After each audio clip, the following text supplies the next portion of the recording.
How did you find out your best friend was the villain the whole time? At first, I felt guilty going to the town's Halloween party while my boyfriend was home sick, but that guilt instantly evaporated the second I actually spotted him, just a few feet away, kissing another girl.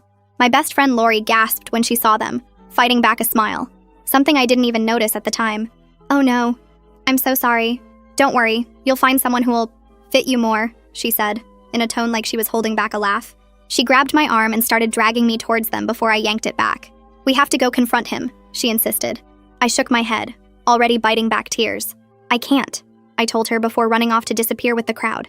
I don't remember walking to the dart booth, but suddenly I was there, grabbing darts and hurling them at balloons with way too much force. Pop, pop, pop. Each balloon felt like a tiny release of the anger building in my chest. "I've never met someone so excited about throwing darts," a voice said behind me.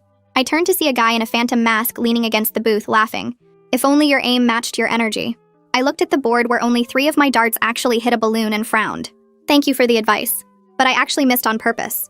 He grinned and held up his hands. "All right, you got me." He leaned over the counter and handed out a ticket to the staff. He started accurately popping each balloon in one go. "So, bad night?"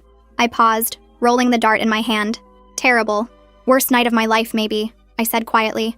I started telling the masked stranger everything. The cheating boyfriend. The matching costumes.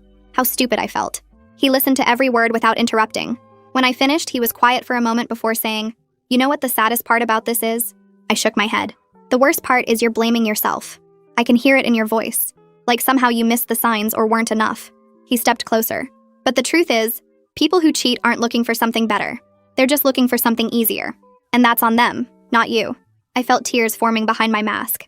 He smiled softly and added, "My mom cheated on my dad last year. Even now, he blames himself."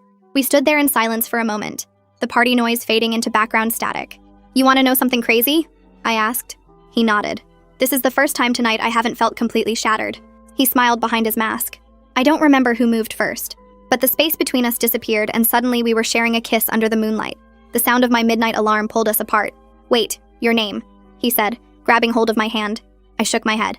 "I'm sorry this was wrong. I was heartbroken just an hour ago. Thank you for tonight."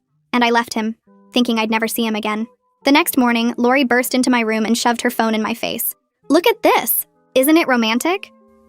There were pictures of me and the guy with the mask spreading online through the community with the caption, "Looking for the girl from last night. Please contact me. Elliot." My heart nearly stopped at the name. Elliot? The mayor's son? The same Elliot who used to call me bookworm and knock my novels out of my hands in middle school before he transferred schools?